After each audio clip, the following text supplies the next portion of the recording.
Welcome to Weird Web Radio, an explorer's guide to hidden worlds of the paranormal and occult, reality-expanding experiences, and the downright weird and bizarre.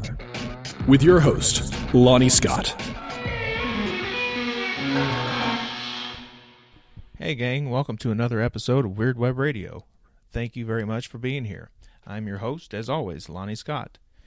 This episode is a very special one because we're going to be talking to Jason Miller yet again, one of my absolute favorite people, one of my best mentors and teachers I've ever had, and a man responsible for a great deal of the things that I do in my own practice.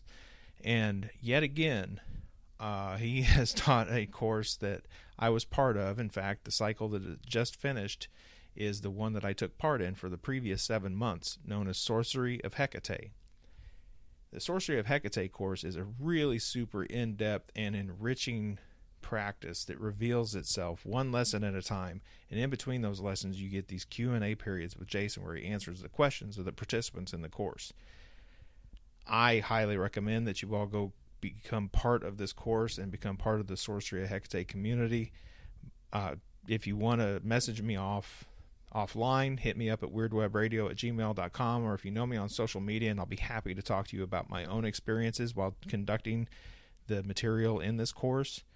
The next cycle is going to be beginning on June 8th, so you've only got a little bit of time to check out all the details and make your decision on whether or not you're going to join this cycle of the course. This episode is where Jason and I kind of get into the reasons why you might want to do that, and right up front, he's going to tell you exactly how to get signed up and more information on why you should do that, and we'll continue our discussion, as always, about why the Sorcery of Hekate is important, why it's a great course, why even if you have a relationship with Hekate already, this could be a mind-blowing opportunity for you to expand that practice. Again, I think it's an excellent decision to make if you take your sorcery and your witchcraft seriously. That's all. I just want to get right into the show and let you guys hear Jason and I discuss why you need to come be a part of the next course. Stay weird out there, my friends. Jason Miller, welcome back to Weird Web Radio. It is super awesome to have you here again, man. Thank you for having me, Lonnie. Yeah, I really do appreciate this. So what people may not realize, unless you're in the Weird Web Radio group or a Patreon member, is Jason's coming back on the show because we want to talk about his Sorcery of Hekate course. And I'm currently in it's the 9th cycle of the course. And we're about to wrap it up at the time of this recording. So this episode will be out super soon. The deal here is the next course starts June 8th. Is that correct? That is correct. Yeah. All right. Because I want to put this right out in the front in the beginning before we actually talk about the course and what people can expect and my experiences. How can people sign up for the course? You know what? If you go to strategicsorcery.net, you're going to see a link, Study with Me, and it's going to pull up a few different courses. Sorcery of Hekate is the one that you want.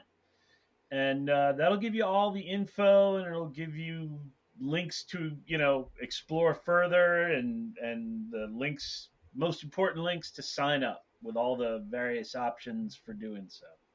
Fantastic. Now that we got the business out of the way, let's talk about why people would even want to enter this course. So a story I know you've had to tell a few times, I'm betting a lot of my fans may not have heard it, is how did the Sorcery of Hekate course even arise? Where does it come from? Okay, so it's a weird story. And I know that a lot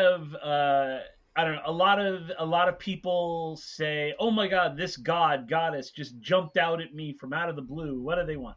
This is not my normal thing. Usually I initiate contact. But in this case, this is the one case where I was doing something completely different on the other side of the world. I was in Pashupatinath, Nepal, it's like Varanasi in India, where they burn the dead on the riverbank you know? Mhm. And so I was there meditating on impermanence because nothing quite drives home the idea of impermanence like identifying with a corpse that is on fire right in front of you and just sitting for 3 days watching heads pop and things like that. So I'm there doing this tantric retreat on impermanence, and I have this vision. Everything just sort of falls away, and I see this woman come out. She's holding two torches, and she's dressed not like a tantric dakini or anything Buddhist at all, but she looks sort of, Greco-Roman and steps forward. And I recognized it as Hekate, but I was not an expert in Hekate by any stretch of the imagination. At this point, Hekate held the position in my head of, minor goddess, mentioned in spells and things like that in the papyri. So this is back in 2000, late 1999, actually, December 1999. So I'm sitting there, and she says, when you come home, you will be returning home soon. When you do, you should offer me a supper. I have something to teach you. And that was it. And I was like, okay. Because in tantric training, we have these things called nyams, weird shit that happens in meditation. It comes up, and you say, okay, that was neat, but set it aside, get back to the work at hand. And that's what I did.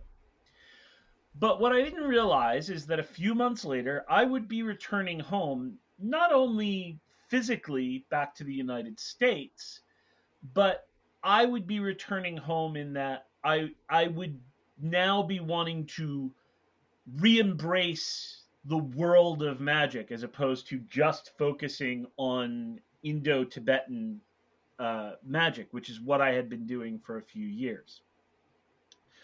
So I came back and I settled in with a friend of mine. I can't give his real name, but his magical name is Xanthias. And he helped me out. He gave me a copy of the Stephen Ronan book, and I dug in with Hekate. And then I went down to a three-way crossroad in the Pine Barrens, which is a lonely, magical area of New Jersey, if you've ever been there. People think of New Jersey as like the area outside of New York, super built up, super crowded. But Pine Barrens are, well, they're barren. um, and just a magnificent place. So I did exactly what I could cobble together. I read her Orphic hymn. I offered a traditional supper. And that's when she appeared again, differently now, with three faces and six arms, which in a way is much more like what you would expect from a tantric dakini. But then came a retinue of four spirits, four guardians that I wrote about in Protection and Reversal Magic, and a mantra. And this then became an unfolding teaching over the course of 12 plus years before I ever put the course together. Uh, it was a lot of writing, a lot of teaching, a lot of experimentation. But it was this combination of being someone who was trained in a style of magic that was different than what a lot of people in the occult scene are practicing, but open enough, like not solely dedicated to that tradition. So open enough to kind of receive and do something new.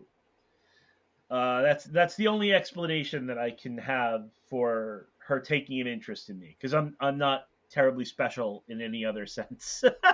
Yeah, that was going to be kind of another question. Is, I mean, what do you think it was that she would seek you out in any way because you, in your own words, it'd been a few years at least since you had kind of walked away from the world of magic, and you were focused on meditation and in your tantric studies.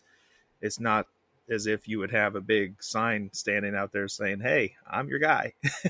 No, definitely not. Well, to me, it's all magic. I came to tantric studies through Western magic and through different contacts. And one of my earliest magical teachers is John Reynolds, a man who was one of the first Westerners ordained as what's called a ngakpa, a tantric sorcerer. So it's still magic. I was absolutely studying magical rituals of offering and spirit contact and spell work and defense against the dark arts and the whole nine yards. But there was, in doing it in that tradition, it was such an eye opener because there wasn't this divide between ceremonial magic and folk magic. It all blended together. There wasn't this divide between spirit based magic and mental based magic. One impacted the other. It was all seen as parts of a whole. And so I think that I had the kind of training to reify this teaching. I was at that point uniquely qualified for the job. Let's put it that way. But certainly when I try to convey how this happened, I try to avoid any kind of hinting of, oh, Jason is a prophet of Hekate or a chosen or anything like that. The times that I've gotten the message of "no, dumbass" is like while putting this together, should wipe away any kind of grand idea about my own place in this cosmos. Now, as you're putting the course together, or I guess maybe you didn't set out in the beginning to make it a course, but you're receiving the lessons in a way that become the course over 12 years. Are you getting this information kind of in a Neo in the Matrix, I know Kung Fu sort of way, or are you finding it like through your research into Hecate and the world that enveloped her practices at one time, and it sort of arises out of that? Yeah, it's a combination of things. So there would be visions, there would be verbal instructions at times, and then at other times it was about reading. And this is where too we have this kind of, I don't know, some people they research and then they cling to research as if that is the only truth, what we can research. Mm-hmm. And something in the past must be better than something in the now or in the future. So there's this past orientation that some people have where if it's older, it's better, period, end of story. And I've never thought that way about anything really. And magic is the only place where I think people really even think that way.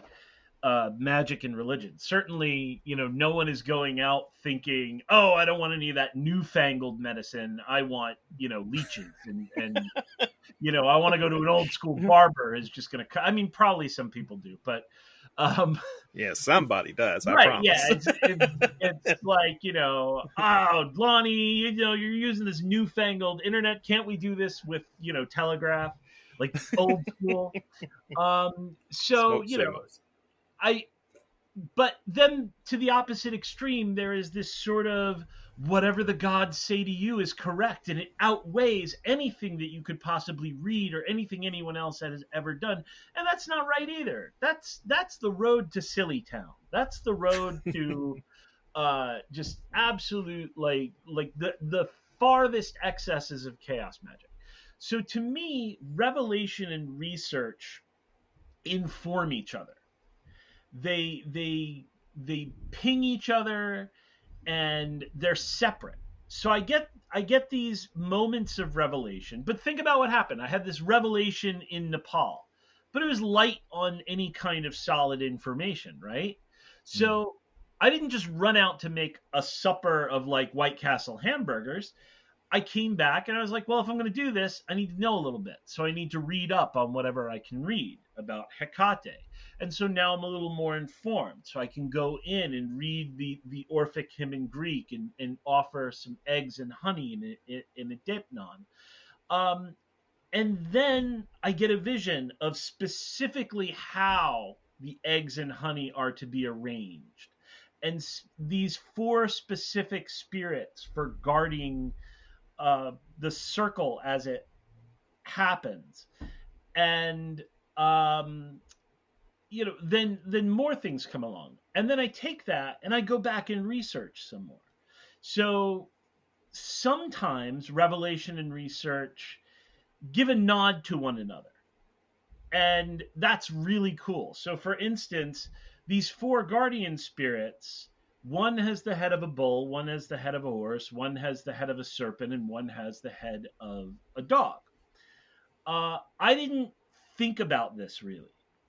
And it was just sort of like, okay, Jason gets a weird vision. I've had weird visions before, and roll with it. Is it actionable? That's my rule. Is it actionable? Well, this was actionable. There were names and images to work with, so that's what I did. But then later on, in going over the Chaldean oracles, I see that there's a tetratic form of Hekate with these 4 heads. So it's not 4 different spirits, but still a remarkable coincidence. So that's what I mean when if you keep them, like I keep them separate so that they can each just kind of do their own thing and inform one another. Because our own revelations are wonderful, but they need a framework. They need to be informed by something. They need something to bump up against to keep them true, to keep them valid. And research, we're not trying to reconstruct the past necessarily, unless that's your bag. And B, we don't know everything. We only have a small part of the historical record. So we can't reproduce the rites of Hekate that went on in the cave at Zerinthia. We don't have enough. So that's where I came at it. So it came as visions. It came as instructions. Then it came out of a lot of, okay, I have this vision and this instruction. Now I'm going to put together a ritual. And then I go back and I perform that ritual and I get a nope. Like, go back and try that again, son. And so that's where the time got in. And I didn't want to teach a course at first. I really did think of it more in terms of a book. This is early 2000s, and Andrew Chumley had just started this sort of grimoire revolution where people wanted to make these cool books that were alive, and they were really expensive and limited edition. It started with Azoatia, which originally was a paperback, but then it comes out in a hardback limited edition, and then the Grimoire of the Golden Toad was only 70 copies or something like that. And so it was a thing that I was into at the time. And so in my head, I'm thinking, I'm going to do, a Hecatean grimoire, and, I'll get some British publisher to put it out in unicorn scrotum, and there'll only be 4 copies, and there'll be, it's like that kind of thing. And now I'm totally, obviously not at all.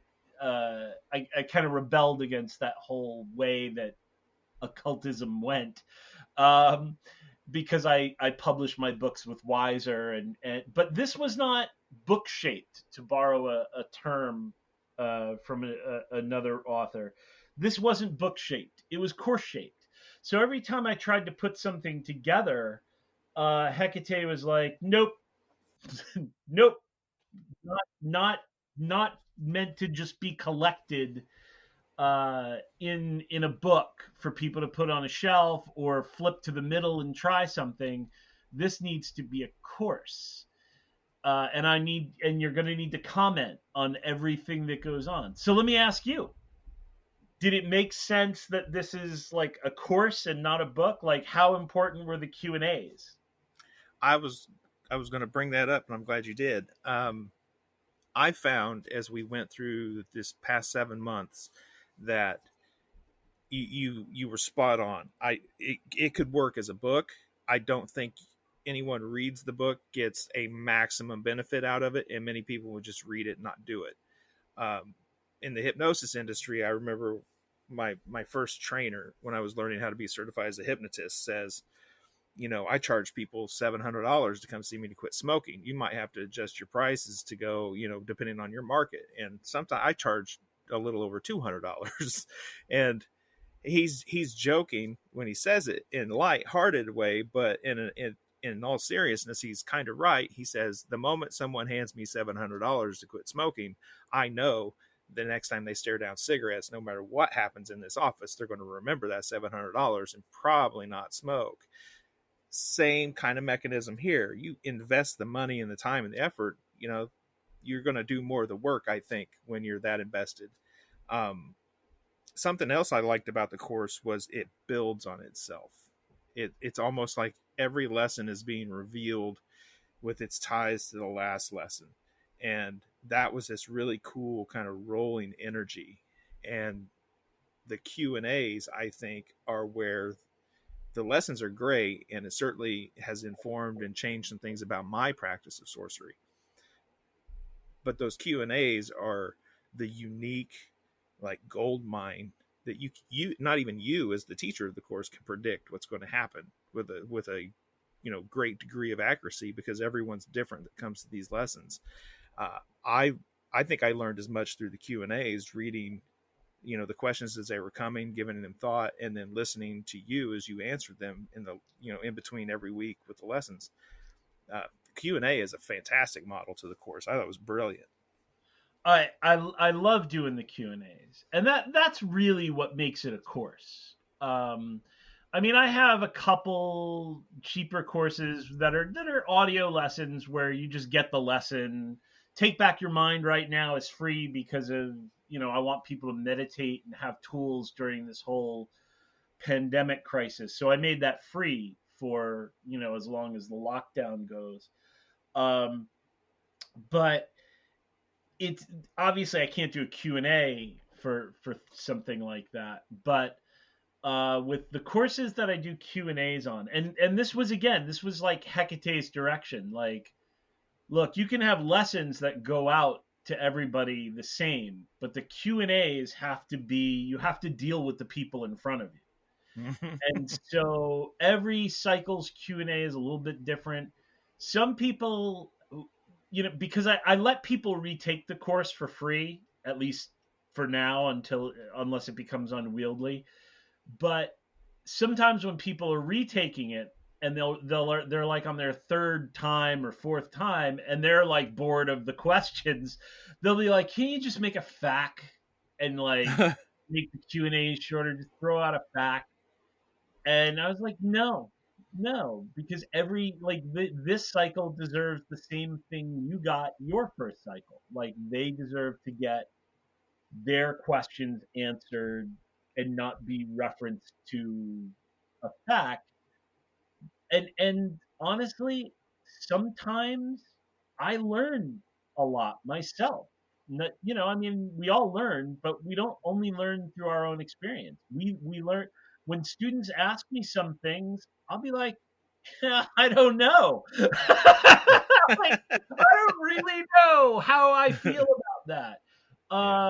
And so I gotta throw it back into the Arcana, or I gotta test it, or so it's a wonderful, and you'll know, like, if I don't have an answer, I'm just like, I don't really know what to tell you about this. Sometimes people want like almost like a reading, like they want like me to reach in and tell them what to do in any given situation. And I'm happy to give suggestions. I love live ammo questions, but it's always like, but in the end, you have to, this is a tool for you to use. And the whole idea is that you're mediating the power of Hekate and her retinue. You're part of the machinery. Like, this isn't a turn it over to the goddess to sort everything out for me kind of thing. That's valid, but that's not what we do. Yeah, I think that's something that's important to make a distinction for people who are curious or on the fence about joining the course, is that the Sorcery of Hekate course is not a devotional practice.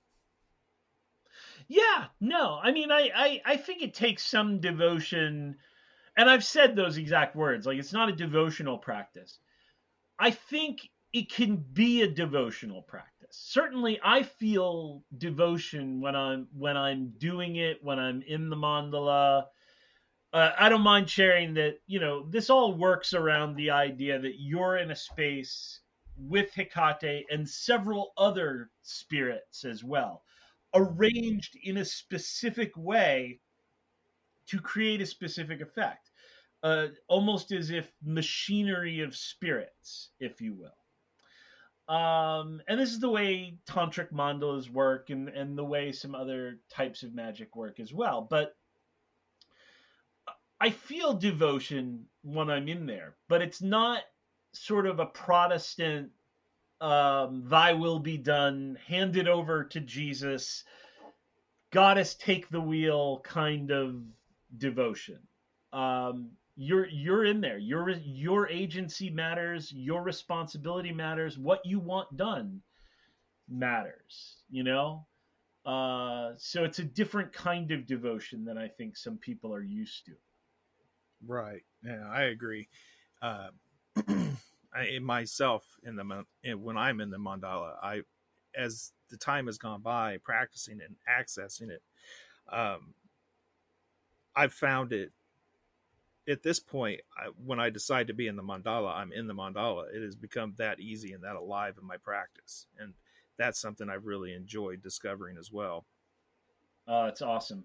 And that's the fruit of regular, sustained work over a period of time, which honestly, I mean, for a lot of people, 7 months of doing something consistently is like mind blowing. But in my head, it's a short amount of time. But you start to really gain results very quickly if there's any kind of discipline to stick to it. It's like going to the gym, Yeah. You can't go once every few weeks and be like, oh, I'm going to burn myself out at the gym, but I'm only going to do it like once every 3 weeks. It'd be much better if you spent a half an hour at the gym every single day, or 3 or 4 times a week. Then you're going to get results pretty quickly. Right. Yeah. My own journey into Hekate was a little different. I'm not sure I've ever shared this anywhere. I think this is a good spot because Hekate is pretty popular in the world of witchcraft and sorcery. I would wager that if she's not the most revered or called on goddess in the realm of witchcraft today, certainly near the top tier, but it was never part of my specific practice necessarily. The majority of the gods, when I worked with gods at all, have been in the heathen framework: Odin, Freya, Frigg, Air, their company. And I've got practiced a little bit outside of that, but it wasn't until I read Protection and Reversal Magic years ago that I first encountered Hekate. And that led me to joining your course and doing the global rites. And my work with Hekate was pretty limited to just doing the global rites with the strategic sorcery alumni, I guess. And Kim Huggins is a good friend of mine. She's been on the show. She's a very, very good tarot reader and tarot author. And I was going through some issues, making some changes in the realm of the occult practices that I have. And I went to Kim to get a reading, because when I can't get clear, Kim is kind of like my moral compass on this. I want to see what Kim sees that I just can't seem to get out of my own box. That's a good And person to have. yeah, and Kim's doing the reading for me, and I don't know, it wasn't too long after they had released Tarot Apocalypsis with her and Eric Dunn working on that. And that's the deck she's reading with, and that deck features a lot of divine beings, and the book that comes along with it, while we're talking about it, is an incredible look into comparative mythology through the lens of tarot. It's just fantastic. I highly recommend it. Kim is a brilliant writer, and she does this reading for me. And the long story short, as we're going through everything, is the final touch. She's staring at the cards, and she says, I'm just looking at this, and she says, I don't know how you'll feel about this, but it's like Hekate wants to work with you. And I'm not one of those, the gods have a message for me people. Right. I have this instant, like, I hate that I have it too, because all the things that we do in sorcery, anybody could call bullshit and say you're weird on us, right? So Right. it feels unfair to me to have that reflex. So I try to work with it, and I always give people the time to listen to their story, and at least give them that honor and that respect, because who am I to say their experience is wrong? But when it's said to me, it's like a wall shoots up immediately. I'm like, I don't think so. And she goes into all the reasons why, and as she's pulling information out, it reflects back on just the minimal practice I've had with Hekate. And one of the very first things that happens with Hekate, the very first time I make offerings to her and start any kind of ritual that involves her at all the way back to the first encounter in your book, and soon after, within weeks, some damage in my family is repaired, damage in my relationship is repaired, and I have my youngest daughter is suddenly conceived and on the way. And that alone told me that this is a powerful force somehow, that when you open the door to her in your life, that, like, things happen, and not necessarily things you're looking for, just power comes into your life. And when Kim gives me this reading and she's like, Hekate wants to work with you, I'm like, I don't know. We're going back and forth. I just make a note of it. So right. I get in the strategic sorcery course and in our Facebook group, and I start searching. This is the greatest tool, I think, for anybody who's thinking about joining any of Jason's courses, is the Facebook groups are this incredible archive of real sorcerers and sorceresses practicing magic and recording results in a way that we can all share. And you know why they're that way? Because we don't allow any politics. Yes. Yes. And I delete things that are impolite. Like, even if I agree with them, I just like, that wasn't very nice, gone.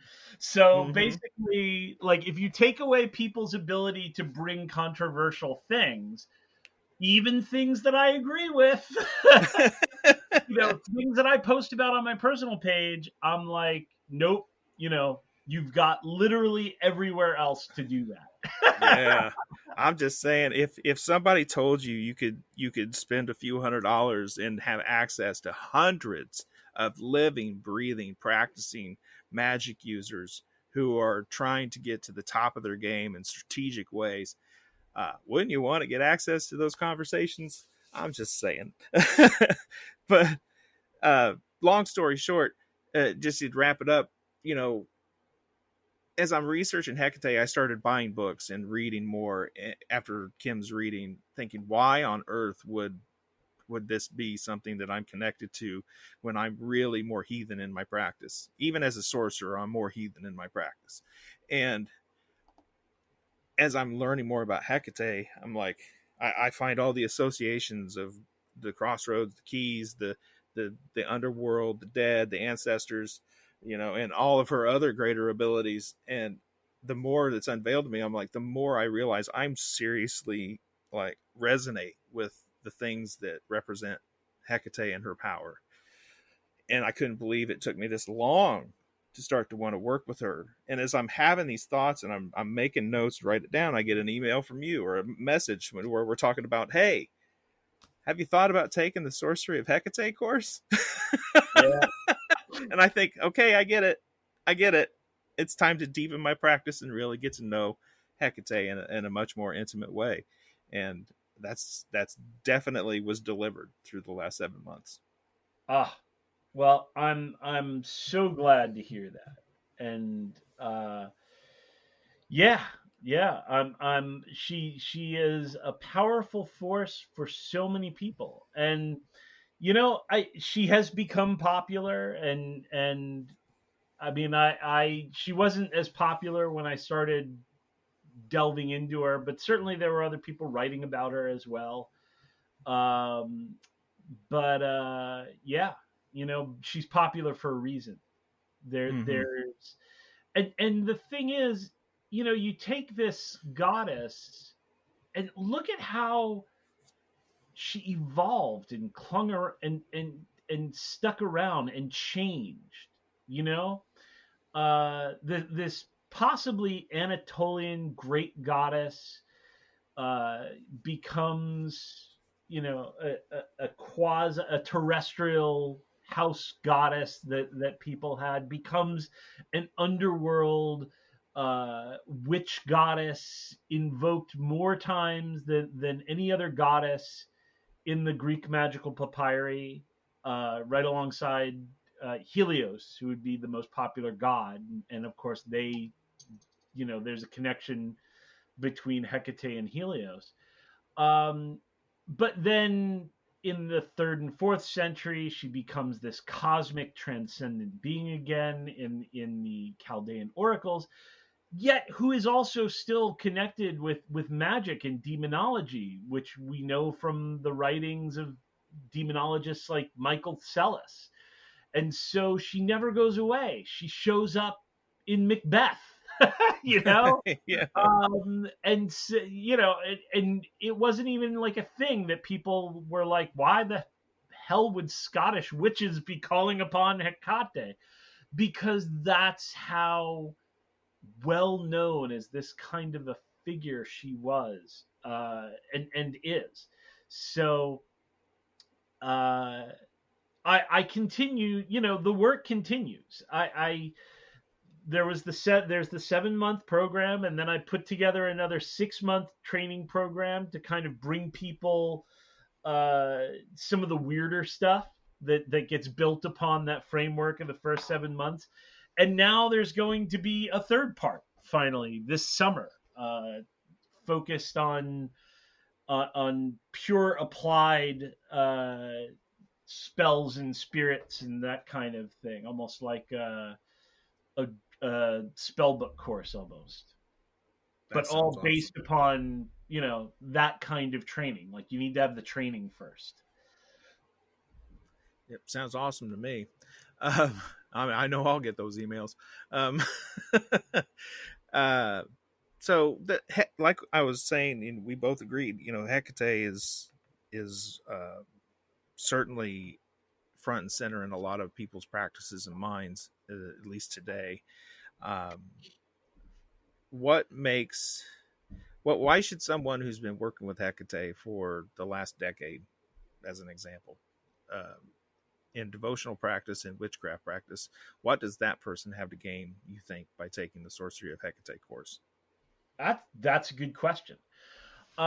So what they have to gain is, first of all, we need to make it clear. I always tell people, like, look, I don't own Hecate. So Hecate teaches different things to different people and asks different things of different people. And so I don't ever make any kind of uh, ownership statement, or suggestion that my way of practice is the only way, or best way, etc. It's just a way that people do damn good with. If people are out there, they're interested in Hecate, they have a devotion, or even if they don't have a devotion, honestly, even if they don't care all that much about Hekate, they just want to deep dive into something. So you can kind of come at it from either direction. Either I have this interest in magic and I want something that I can deep dive into where everything builds upon what's already come, and there's a practice that makes sense. There's a reason for everything. There's an explanation of everything, and a body of practitioners that are doing this now. Or I have this interest, devotion to Hekate from the outside, and I want to deepen it in the sorcery angle and the regular practice angle.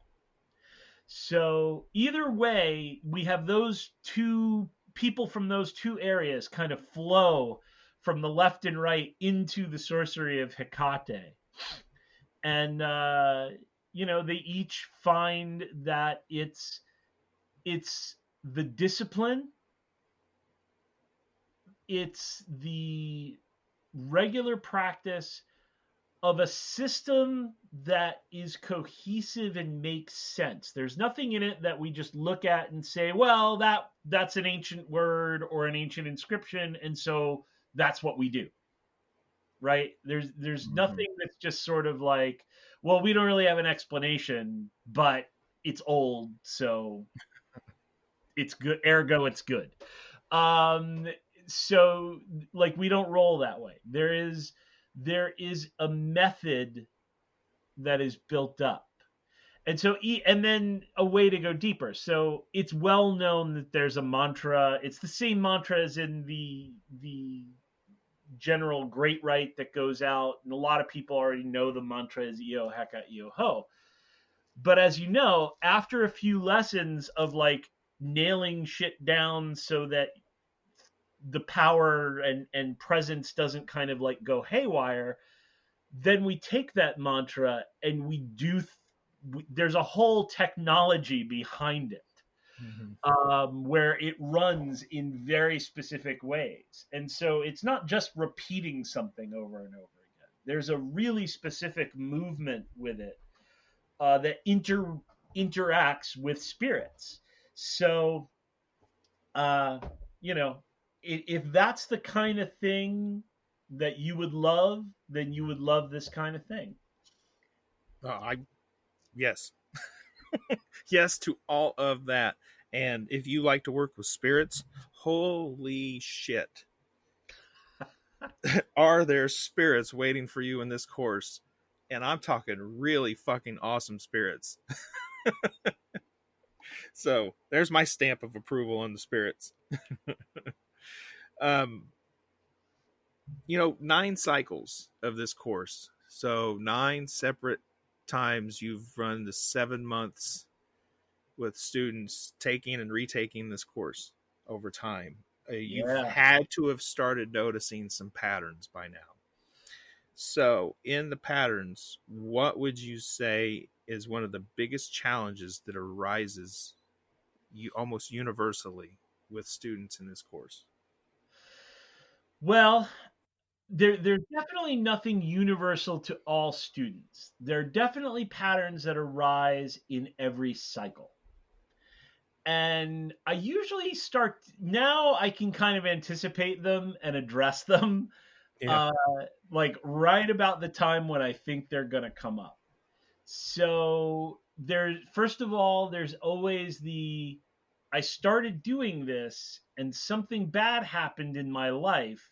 Ergo, Hekate hates me, or this magic is busted.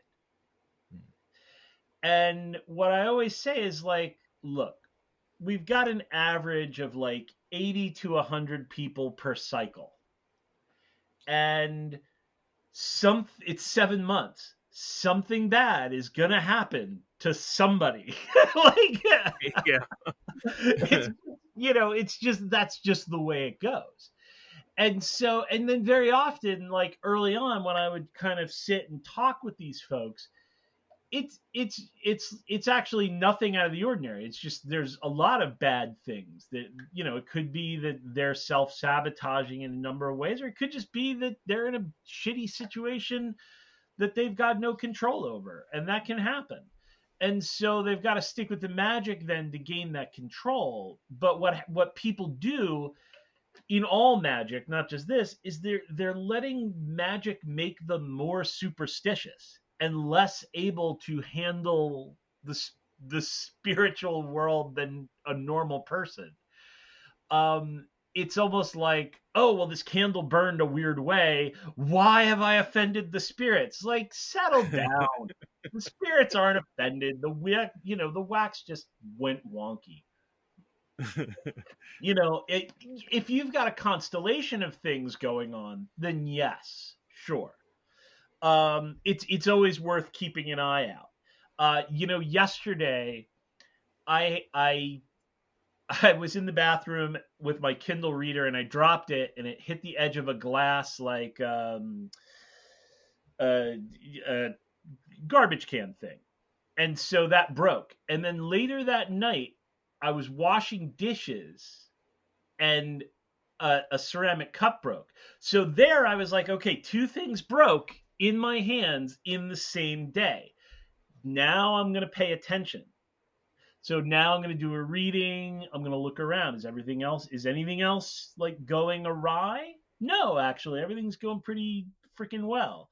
So, we're going to let it ride, but still I'm keeping my eyes open. But there are a lot of people who would have been like, oh my God, I need a cleansing. I need to drop everything I'm doing. And so there's that kind of thing that happens. The minimal practice that I ask of everyone is to say this mantra 100 times a day. But the thing is that that's just to stay in the game. It doesn't actually get you further in your work, really.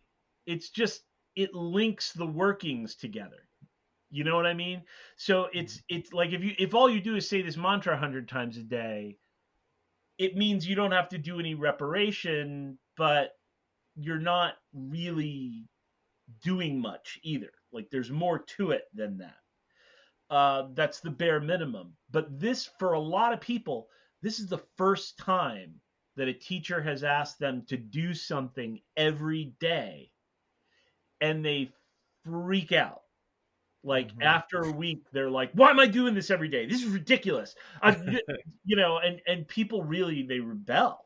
They people have gotten like angry that that I want them to do this every day. Or there's some kind, there's a penalty involved that they have to kind of repair that thread to get back in the game. But it's 5 minutes. Yeah. And then people will get like a huge guilt trip and ill feeling for missing a day. But I've missed a day, and there's a way to repair that thread. It's just more involved. So, it's 5 minutes, but hey, I've missed a day too. So it's, and yeah, I'm not special. I still have to do the reparation. So it's like that. There's things like that happen. Another one is a lot of people, they get visions, and they hear, they hear things and inspirations, and they build on that as direct messages from the gods. And it's really ego gratifying, but it's also mostly gobbledygook, right? And this has happened to me too.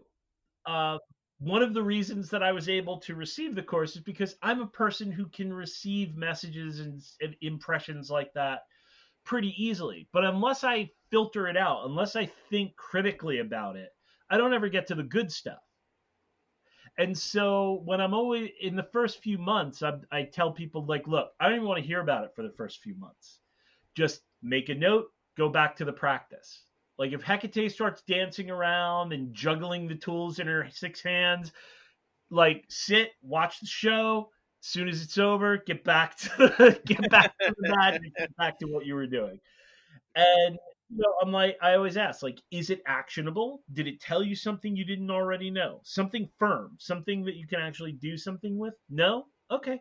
Make a note. It's not good, it's not bad. Just keep going with the work at hand so that you can get deeper stuff that is actionable. And I think because so many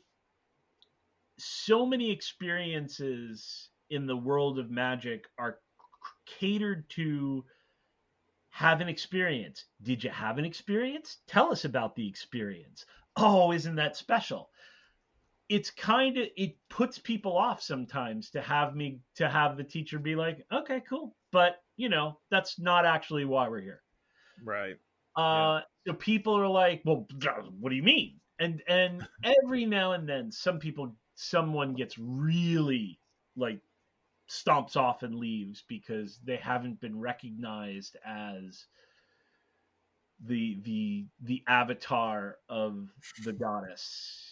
And it happens, but for the most part, people buckle down and they do the work. And I didn't mean any of the beforehand. Those are like patterns that come up, but they only come up for like a couple people here and there. And then when they do come up, almost everyone buckles down and is like, yeah, all right, I'll get back to the work, Right. Yeah. The capacity of students to work something consistently that is workable, right? That isn't like balls to the wall, like crazy, like they'll do it. They people do put in the effort. So I see sometimes people are like, oh, people aren't really doing magic and they're not really investing the time and energy. And every cycle, man, more than any kind of like pattern of people going like, okay, well, that's annoying, but it happens. The pattern I see most is people really will buckle down. They really will work. They really will apply it. And then they get results. And so early on in my work, I started emphasizing field reports, like make a field report.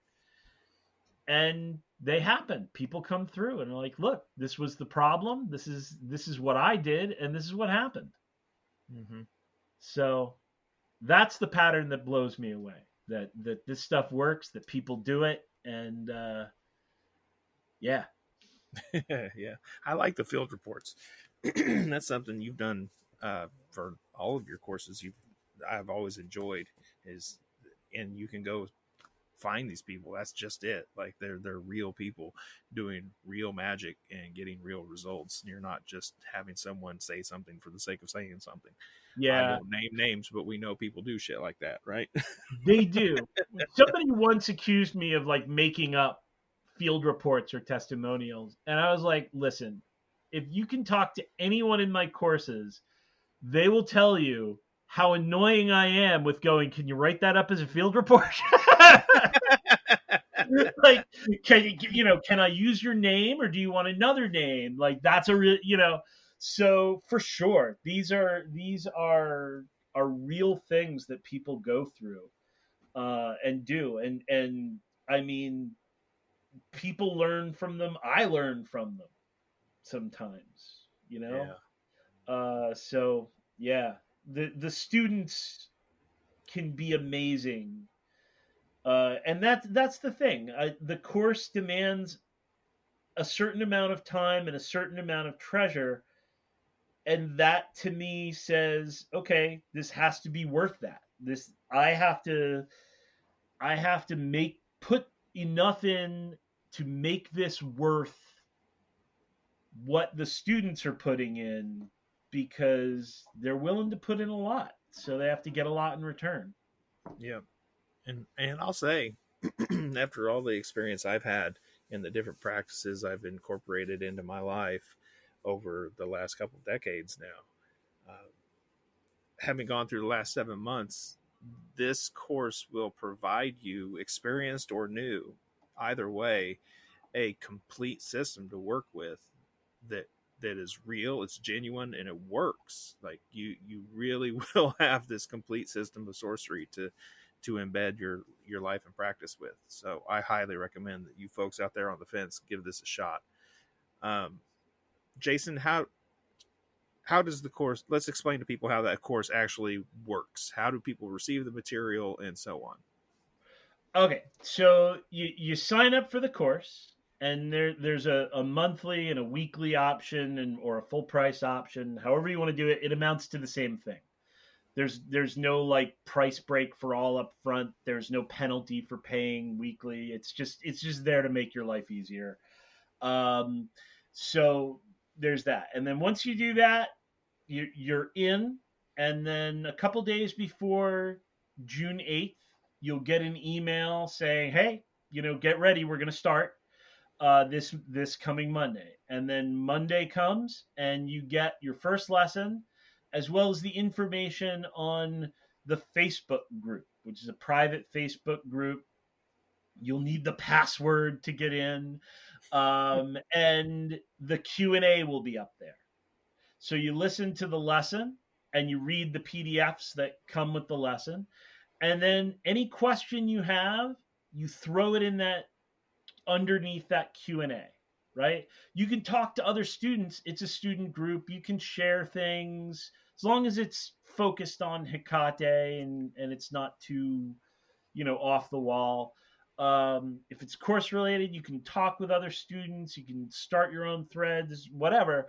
But the main thing is the Q&A thread.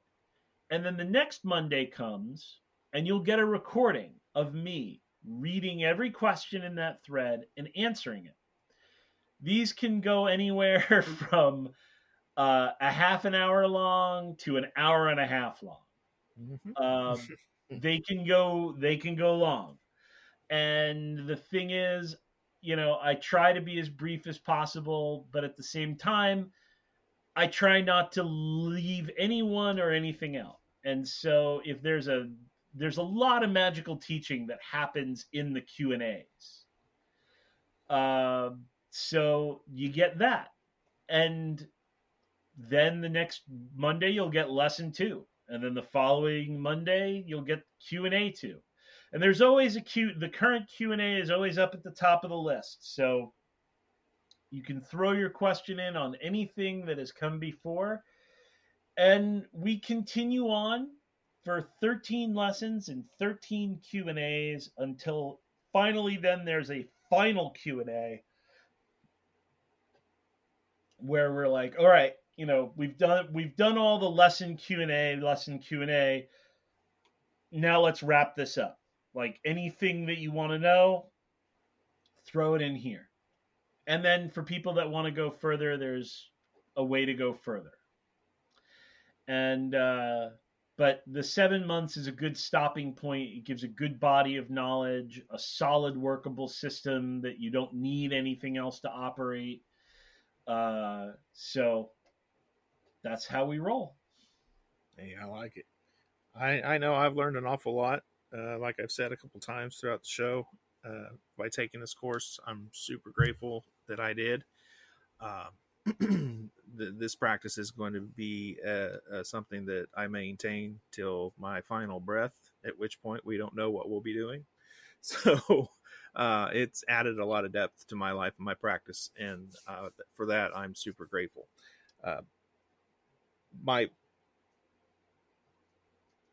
I guess I'll just leave it at that. Yeah. Well, thank you. Yeah, before I stutter anymore. So I mean, that's just it. I want people at the end of this will have a solid framework that they can literally think, apply any magical problem to that framework, and work that framework in a number of different ways, and then gain success and have confidence in their magic. You'll certainly gain it in this course. That's the goal. Yep, that is the goal. All right, so we've gotten to the end of the usual portion of this. If there is something I should have asked or something you'd like to talk about that I didn't cover, now would be a good place to put it in there, or just share any parting thoughts you have with people. I've prattled on long enough about Hecate, and I guess the only thing that I would say is we do have this weird situation going on with quarantine and COVID-19 and things like that, and so I had, as a business person, I had to decide what I'm going to do, and so there are some things that I decided I'm just going to do for free. And then other things, I'm just going to let them go as they normally go. And so if this is something that you've been like, I was going to do this, but I'm experiencing financial hardship right now, I do have a waiting list for scholarships, but it's long now. It's several cycles out. So I would say at this point, you want to, it will be offered again. I'm not a pressure salesman guy. I'm not one of those buy now, may never happen again. Like if it's an economic hardship right now, it will be available again in the future. But on the other hand, if you have an excess of time right now because of the situation, which a lot of people do, a lot of people have come out to other courses and been like, yeah, actually, this is the perfect time because I have more free time than normal to dedicate myself to something. Then come on in. This might be the perfect time for you to jump into something a little more in depth, but still quite workable. And that's it. That's all I wanted to say. Just everybody take care of yourselves out there, and yeah. I dig it. All great. I forgot to mention, even like taking this course, one particular lesson gave me one of my top 10 all-time most fun occult experiences ever. And it was the lesson where we worked with our key. And I don't know how much you want to keep behind the wall on that, but there's a lesson that comes along where you all will have to make a rosary, and it involves a key, and the process of enchanting that key is so much fun. And you're gonna get out and about. It's yeah. There's a lot of field work involved. Yeah. So you got to get out and about, and it's a quest. It's a procession and a quest, and it becomes a tool that has so many uses. Mm-hmm. So I'm glad you like it. I'm glad you did it. I'm glad it sticks with you. Yeah, little teaser for people, I think. Yeah, there's an adventure in there too. You won't just be sitting down or doing ritual all the time. There's real activity to get out in the world and do things too. Like I said, it's a complete practice. So, but between the key procession and the graveyard work, there's there's field trips involved.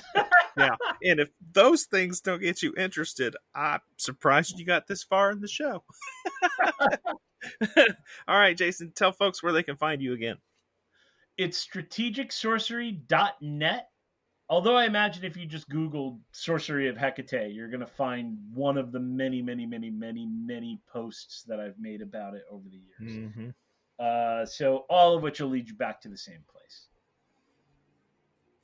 All right. Thank you all for being here. Jason, thank you for taking the time to come back. I really appreciate this. Oh, thank you, sir. Yeah.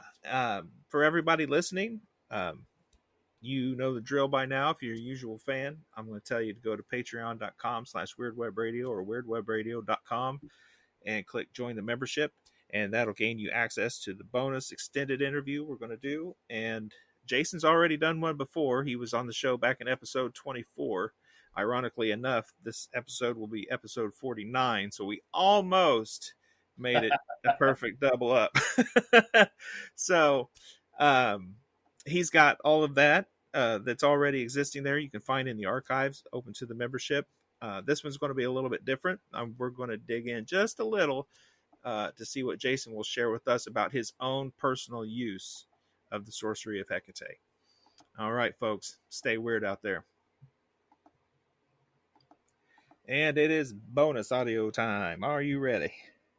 I am ready, yeah. Perfect.